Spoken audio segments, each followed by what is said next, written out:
C'est une tendance de fond depuis plusieurs années sur Internet. Les clients, les utilisateurs ont de plus en plus la parole. Ils notent, ils laissent des commentaires et ils deviennent du coup de véritables leaders d'opinion. Alors pourquoi ne pas se servir de leurs avis justement pour optimiser votre site web ou votre application mobile? Eh bien c'est ce que propose l'entreprise Fairpection que nous allons découvrir tout de suite avec son fondateur et dirigeant Thibaut Génen. Bonjour. Bonjour Loïc. Alors votre but c'est vraiment de mettre l'utilisateur au cœur du système? Oui, c'est bien ça, c'est vraiment la vision derrière l'entreprise. Finalement, tous les jours, sur nos ordinateurs, sur nos téléphones portables ou même sur des bornes en gare par exemple, on va vivre des expériences, des moments avec ces outils. Ces moments, ils peuvent être mémorables, mais ils peuvent aussi être déplorables. Et finalement, notre vision, c'est que si on aide les entreprises à construire des moments mémorables, on va améliorer notre quotidien, chacun d'entre nous, à travers ce qu'on fait avec ces outils qui peuvent vraiment être formidables en l'occurrence. Ouais, alors suite à quel constat vous avez créé cette entreprise? J'étais en charge du marketing digital moi-même chez l'annonceur, chez Coca-Cola, donc avec un certain nombre de projets, de sites et d'applications mobiles.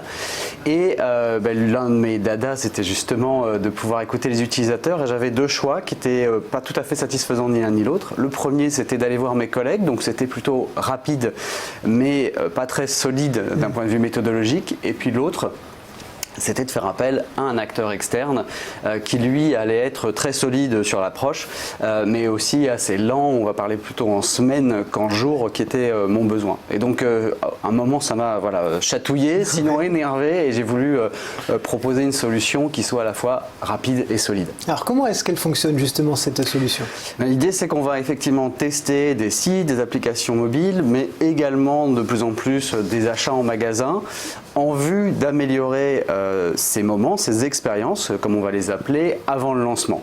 Et donc concrètement, ce qu'on fait, c'est que quand on discute avec une entreprise qui est en train de construire une de ces expériences, un site, une application, etc., on va construire un échantillon dit qualitatif, donc on parle de quelques dizaines de personnes qu'on va cibler, des gens qui seraient les utilisateurs finaux de ces outils. On va leur faire vivre cette expérience en vrai et ils vont nous la raconter sur notre plateforme de test Fairpection. Et ensuite c'est très simple, on va analyser l'ensemble de ce qu'on va appeler leur verbatim, donc tout ce qu'ils vont nous dire, les fameux avis dont vous parliez en introduction, et on va faire des recommandations concrètes à nos clients pour voir ce qu'il faut améliorer, mais aussi ce qu'il faut garder, sur quoi on capitalise comme force.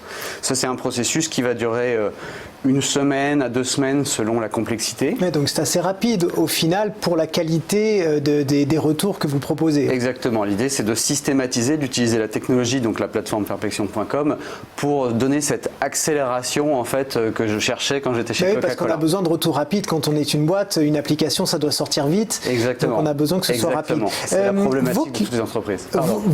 Vos clients, qui sont-ils et puis qu'est-ce que vous faites précisément pour eux? Alors oui, on va prendre un exemple, mais nos clients, donc on travaille pour 200 entreprises actuellement qui vont de la PME à la grande ou très grande organisation. Pour ne citer que quelques noms, on va travailler pour des gens comme Engie, comme Orange, comme Air France, Lacoste, LVMH, L'Oréal. Très belle marque. Voilà, plutôt des belles marques. Ces entreprises, on va les accompagner sur des études à la fois en France et à l'international. Donc il s'agit d'être rapide à la fois en France, mais aussi dans d'autres pays qui peuvent être les États-Unis ou même le Japon ou la Chine. Donc l'exigence, elle reste à peu près la même.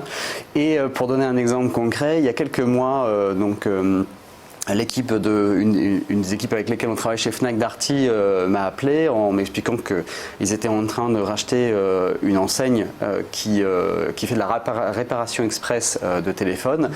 Et donc en 2 semaines, on a sélectionné 20 personnes qui avaient soit leur téléphone cassé, soit accès par un de leurs proches à un téléphone cassé.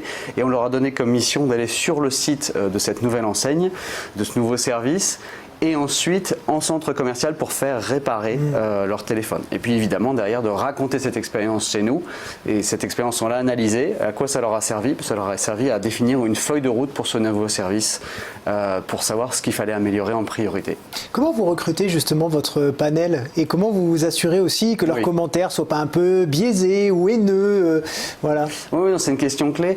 Ça va peut-être vous surprendre, mais paradoxalement, à partir du moment où on dit aux gens qu'on les écoute, et ils sont plutôt gentils, donc on a plus tendance à essayer de les remettre dans une position critique. Ouais. Voilà. C'est drôle ça, parce qu'effectivement on n'y pense pas toujours.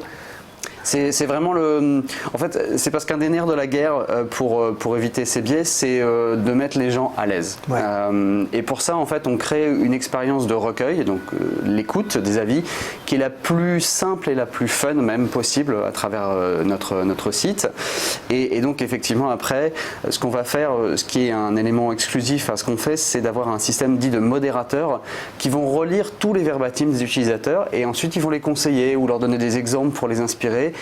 Donc par exemple, si vous vivez ce fameux service de Fnac Darty et vous me dites juste j'ai pas réussi à faire l'achat, ouais. Le modérateur va vous dire bah oui mais pourquoi en fait, oui. Et donc expliquez-nous ce qui s'est réellement passé, pourquoi, qu'est-ce qui vous a limité, est-ce qu'ils n'avaient pas les pièces en stock, etc. Il faut donner des détails effectivement. Et donc c'est vraiment comme ça qu'on travaille avec nos utilisateurs pour les laisser libres de s'exprimer comme ils le souhaitent et ensuite s'assurer qu'ils vont nous dire des choses qui vont être intéressantes pour nos clients entreprises. Alors du coup, une fois que vous avez recueilli ces avis, comment vous accompagnez vos clients dans la conduite du changement? Parce que leur dire ce qui va pas, c'est bien, mais il faut les aider à faire mieux. Alors oui, tout à fait.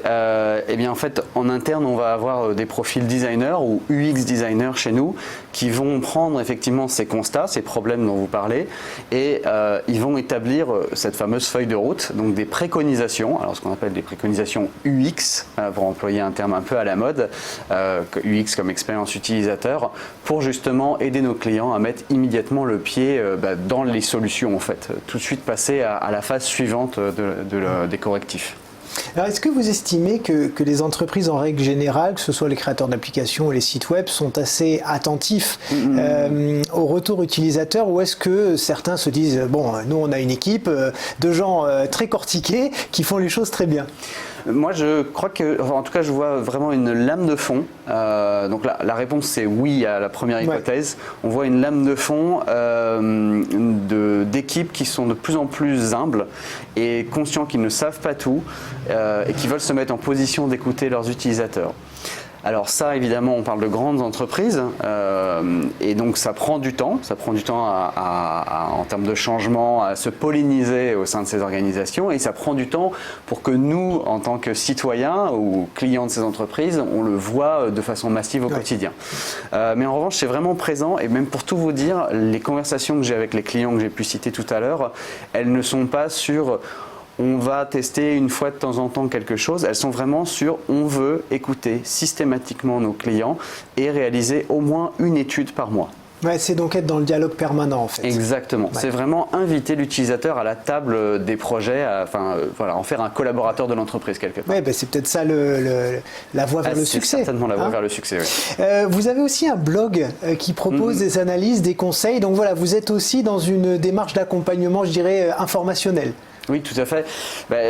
Bon, vous voyez que ça reste un métier technique. On vient des études et donc il y a beaucoup de choses à expliquer, beaucoup de pluridisciplinarité aussi, donc des éléments à réconcilier. Donc on publie énormément sur notre blog.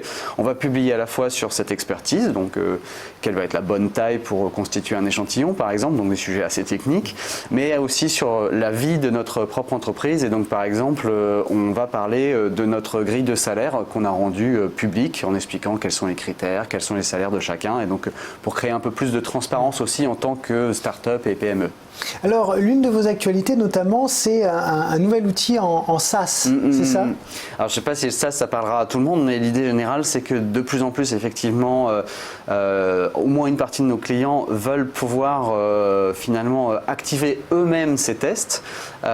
Et donc, ils ont vu la plateforme qu'il y a derrière nos consultants et ils se disent, moi, je veux pouvoir programmer comme j'écrirai quelque chose sur un PowerPoint, je veux pouvoir programmer une étude sur cette plateforme et récupérer les résultats et m'en servir. Et donc effectivement, ils nous utilisent comme un logiciel en SaaS avec une formule d'abonnement qui leur permet de faire des études à n'importe quel moment. Et puis vous avez eu très rapidement aussi un prix innovation de la BPI qui va vous permettre d'aller un petit peu plus vite encore. Oui, absolument. Sur la version logicielle en SaaS, c'est beaucoup de développement et on a la chance d'être accompagné par la Banque publique d'investissement française. Eh bien, merci beaucoup Thibaut Génen. Je rappelle que vous êtes fondateur et dirigeant de Fairpaction.